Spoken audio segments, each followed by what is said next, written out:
কই গো খেতে আসো না বসে পড়ো? এ নাও বসে পড়ো। খাও।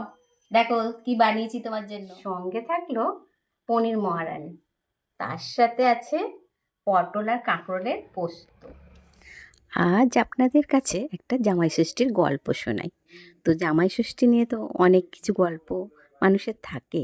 তো আমার জীবনেও আমার বিয়ের পরে প্রথম জামাই ষষ্ঠী। তো সবসময় জামাই ষষ্ঠী হয়, মেয়ে ষষ্ঠী বলে কিছু হয়ই না। তো জামাইয়ের মানে উপলক্ষ হিসাবে মেয়েরও অনেক কিছু পাওনা হয়ে যায়। তো বরের সাথে সাথে মানে আমারও অনেক খাওয়া দাওয়া অনেক কিছু হয়ে যায়। তো আমার বরের কিন্তু সেরকম কোনো বায়না নেই। ডালও খুব একটা পছন্দ করে না। একটু লাল লাল করে আলু মেখে দিলে মানে ও একদম এক থালা ভাত খেয়ে নিতে পারত। তো সেই প্রথম বিয়ের পর প্রথম জামাই ষষ্ঠী, আমারও মনে খুব আনন্দ, ওরও মনে খুব আনন্দ। জামাই ষষ্ঠীর নেমন্তন্ন পেয়েছে, তারপরে শ্বশুরবাড়ি যাবে, সে কি মানে তোড়জোড় একটা আয়োজনের ব্যাপার। প্রত্যেক মেয়েদের, আমার ছেলেরাও তো তাই প্রথমবার জামাই ষষ্ঠী পাবে। সেই হিসাবে ওরও খুব আনন্দ যে জামাই ষষ্ঠী কি না কি একটা ব্যাপার হবে। চলে গেলাম আমরা দুজনে খুব আনন্দের সাথে। তো আমার মা সেই দিন জামাইকে আশীর্বাদ করবে, জামাইকে আদর আপ্যায়ন করবে। সেই কারণে ষষ্ঠী উপলক্ষে তো মায়ের উপোস থাকে। তো মা উপোস করার পরেও এত কিছু রান্না করে জামাইকে যখন খাওয়ায়, তখন সেই যে একটা আনন্দ, তারপরে জামাই শাশুড়িকে একটা উপহার দেবে, সেটাও একটা আনন্দ। তো যাই হোক বলে প্রথমবার জামাই ষষ্ঠীতে যাওয়ার পরে মা তো জামাইকে খুব আপ্যায়ন করলো, আদর করলো, যত্ন সহকারে সকালবেলা ব্রেকফাস্ট দিল। দুপুরে মা তো খুব অনেক কিছু রান্না করে অনেক রকমের পদ রান্না করেছিল।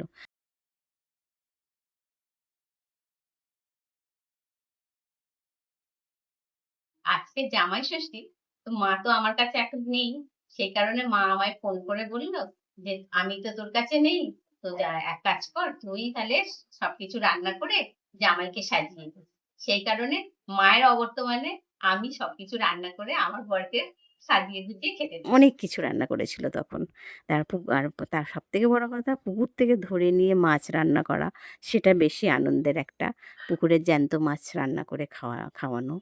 তো সেই রান্না মানে করেছি এত, আর আমি আমার সাদা মায়ের হাতের ভাত, রান্না ভীষণ, পোলাও, মানে এত অসাধারণ পটল রান্না, ভাজা, মানে আমার কি কুমড়ো যেন ভাজা, অমৃতের মতো কাঁকরোল খাই। ভাজা, তো আলু থালা ভাজা। সাজিয়ে তার জামাইকে সাথে খুব আছে আদর যত্ন করে খাওয়ানো।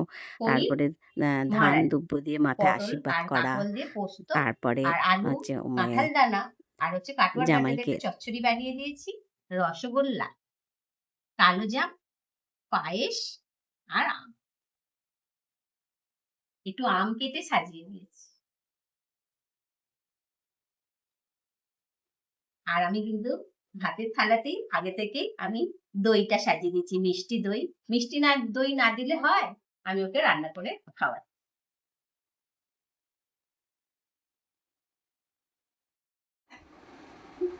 দারুণ লাগছে কিন্তু, সাবাস, দারুণ কি লাগছে। লাগছে! হ্যাঁ, অসাধারণ। এই না হলে আমার বর আমি কথা বলবো বলি না। ও কথা আচ্ছা, বলবে না। তো কেমন লাগছে? বাবা, জোড়ায় জোড়ায় কথা। কেমন লাগছে বলো আগে। দেখে তো ভালোই লাগছে, খেয়ে দেখতে হবে। হুম, এটা তুমি ওই আমের এতে তুলে দাও। হুম, হ্যাঁ ঠিক আছে, নাও খাওয়া শুরু করো।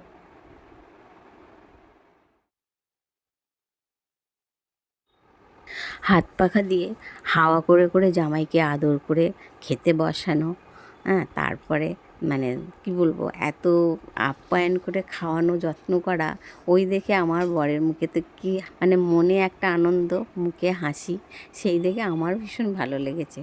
আমি তখন মাকে বলছি, ও মা তুমি জামাই ষষ্ঠী ওই মেয়ে ষষ্ঠী করছো না তো? বলছে আরে জামাই ষষ্ঠী মানেই তো মেয়ে ষষ্ঠী, জামাইকে আর একা খাবে, দেখবি সব মেয়ের জন্যে, তোর জন্যে সব কিছুই তুলে রাখবে।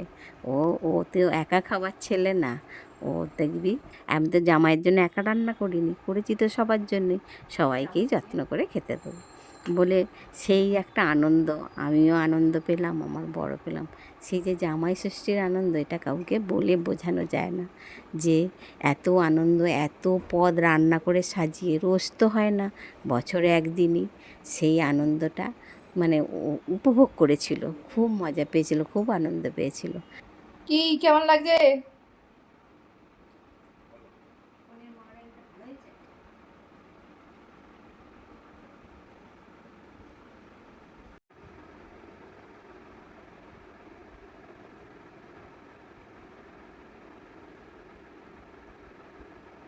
তো সেই জামাই ষষ্ঠীর গল্প আপনাদের সাথে আমি এটা শেয়ার করে আমার মনটা অনেকটা হালকা হয়ে গেল, যেন বলতে পারলাম এটার একটা আলাদা আনন্দ। তারপরে এখন আমার মা আজকে এই বছরের জামাই ষষ্ঠী ছিল না বলে আমার ভীষণ মন খারাপ হচ্ছিল। সেই কারণে আমি নিজেই আমার বরকে সাজিয়ে গুছিয়ে রান্না করে, তবে এই বছর যেহেতু শনিবার পড়েছে আর এমনিতে আমরা নিরামিষ খাই, তো সেই জন্যে আমার বর নিজেই বলল এবছর কোনো আমিষ করতে হবে না, নিরামিষ পদই রান্না করো বলে সব কিছু আমি কিন্তু নিরামিষ পদই রান্না করে আমার বরকে আমি সাজিয়ে গুছিয়ে খাওয়ালাম। তো ও খুব খুশি, এত আনন্দ পেয়েছে। সাজিয়ে গুজিয়ে খেতে দিলে কার না ভালো লাগে, একটা দিনেরই তো ব্যাপার।